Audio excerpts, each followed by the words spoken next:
young scientists!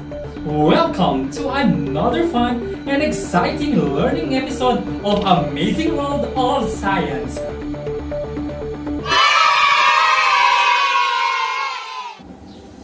How are you today? I hope everybody is doing well, safe and healthy while studying at home. I am excited to be part of your learning adventure and exploring the wonders of science. I am Teacher Elmore, your science teacher. Are you excited to learn new things with me today? Yes, awesome! You will also enjoy every activity even though you are away from school. But before that, young scientists, prepare yourself learning module in science, your ballpen and paper or notebook. For you will be using them as we go along in this amazing adventure.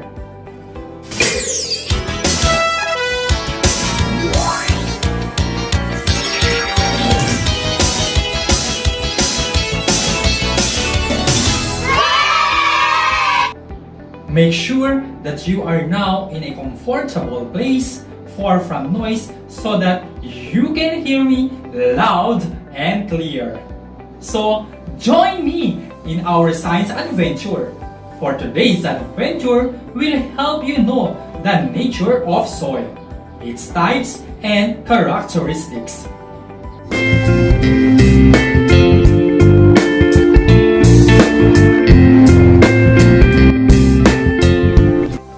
Have you tried touching different types of soil? What have you noticed while looking or touching them? Do all types of soil have the same characteristics? You will be familiarized and enlightened as you perform the succeeding activities in this adventure. So, let's start!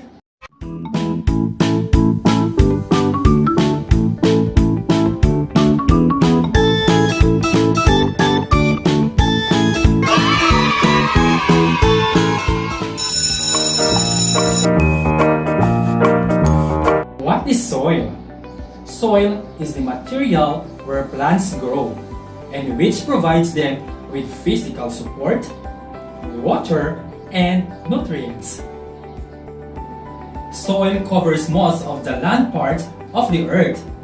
You find plants, animals, houses, and other organisms on the soil. We live on the soil and it helps us in so many ways. Different types of soil have different physical characteristics.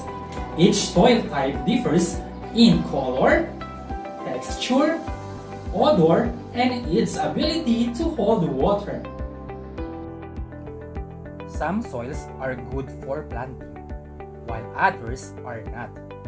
The presence of the different kinds of vegetative plants in a place is an evidence of good quality of soil in the area or locality. There are 3 different types of soil.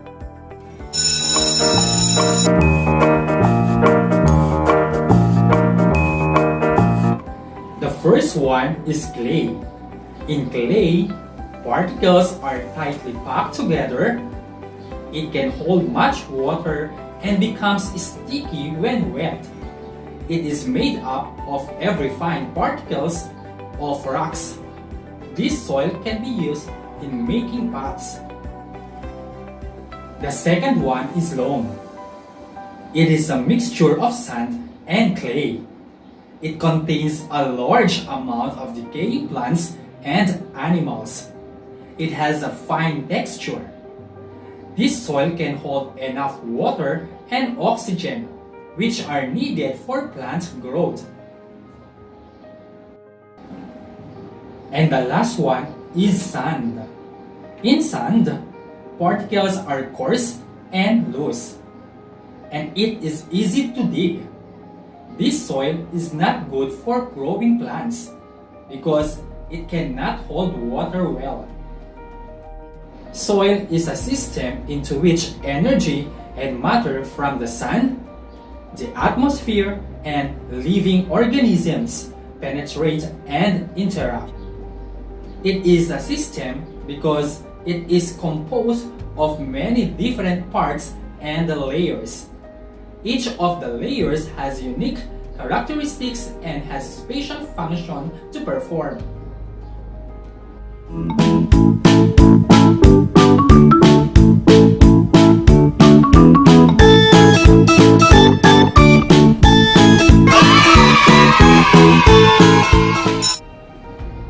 The soil is made up of different layers, and each layer has its own characteristics.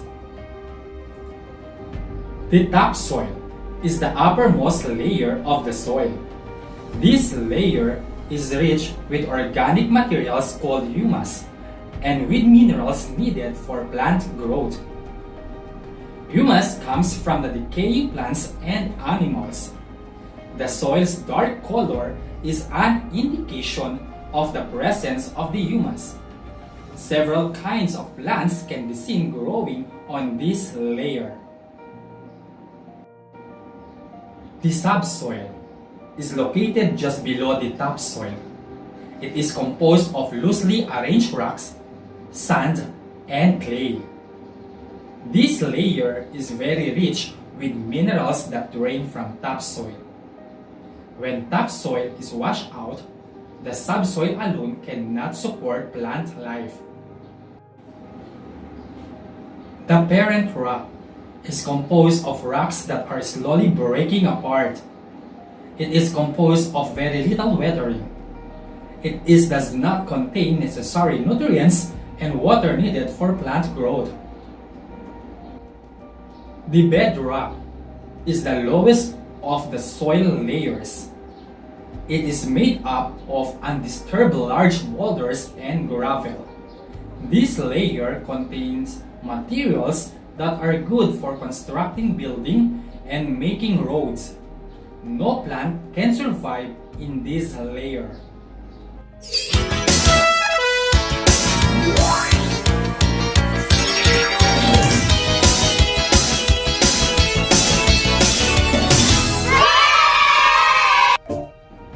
And now, young scientists, are you now familiar with the different types of soil and its characteristics? And even the different layers and each characteristics? Yes, great!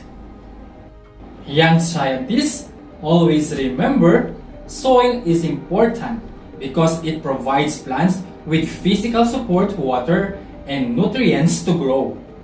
It also covers most of the land part of the earth where plants, animals, houses, and other organisms will be found. And mostly, we live on the soil and it helps us in many ways. Great learning! To find out if you really understand the types and characteristics of soil, let's have more activities.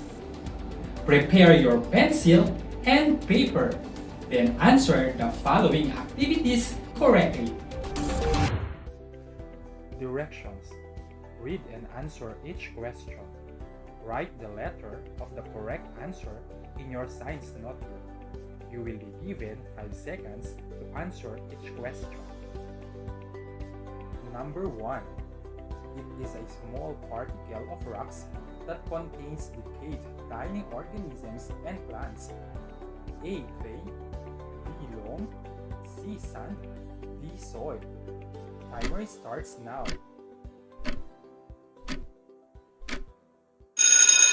What is your answer?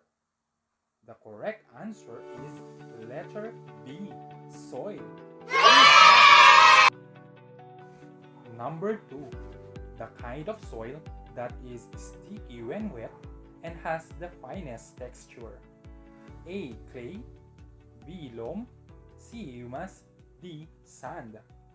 Timer starts now.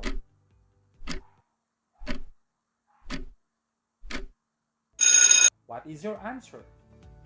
The exact answer is letter A, clay. Great! Number 3. It is a mixture of sand and clay. A.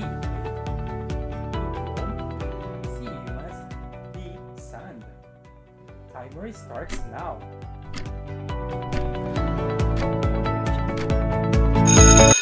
What is your answer? The correct answer is letter B, loam. Amazing! Number 4. It is a dark color organic material which is made up of decaying plants and animals found in the uppermost layer of the soil. A. Clay, B. Loam, C. Humus, D. Sand. Timer starts now.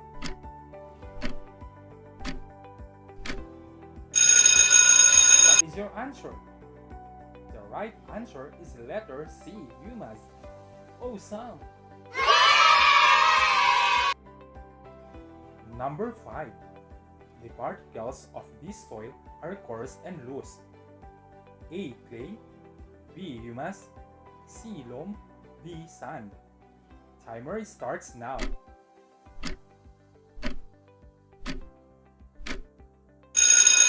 What is your answer? The exact answer is letter D, sand. Excellent! Yes, you really are doing great. I know you are having fun, so let's check this one. Directions. Match the pictures in column A to its name in column B. Write your answer in your science notebook.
Great answers!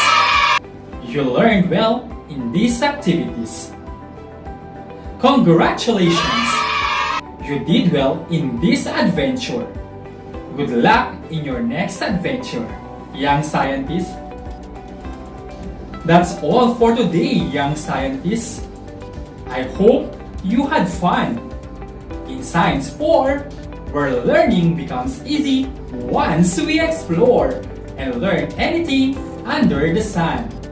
Science is really fun. This is your science teacher, Teacher Elmar. Thank you for joining me in our short yet exciting science adventure. Watch out and listen for another episode in Science next Friday. Only here on Lead TV and Lead Radio, leading everyone's academic development. Till next time, bye-bye!